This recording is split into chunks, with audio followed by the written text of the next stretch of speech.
progetto che avevamo portato in regione è stato approvato, ci dà un grande riconoscimento, come lei diceva, di 200.000 euro, non solo la regione ma molte industrie molto importanti nazionali hanno condiviso con noi questo tipo di progetto.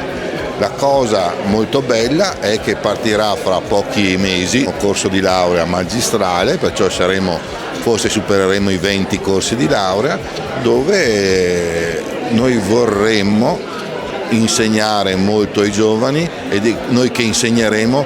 avremo la responsabilità poi di mantenere gli insegnamenti, perciò questo gioco di parole serve molto per poter dire in questo momento l'Ateneo c'è, sta facendo molto, le risposte da parte di tutti i vari docenti sono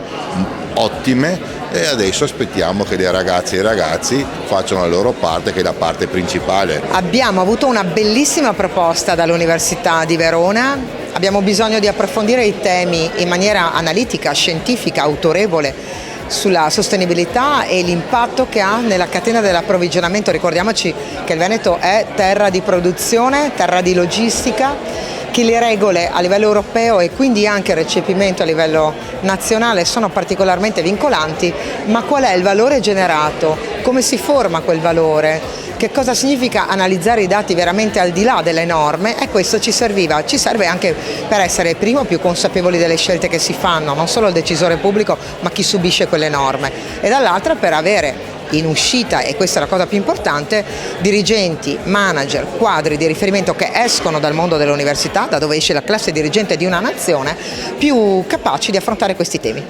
L'idea è quella di estendere in questo ambito il paradigma dell'economia circolare, quindi da applicare non solo a livello della singola azienda ma anche proprio di tutto il sistema verticale di fornitura. L'idea del centro è non solo di ricerca applicata ma anche di trasferimento tecnologico, quindi proprio in sintonia intanto con altri dipartimenti dell'Ateneo che si occupano di economia circolare ma da altri punti di vista, e poi con il sistema delle imprese con cui concordare proprio iniziative di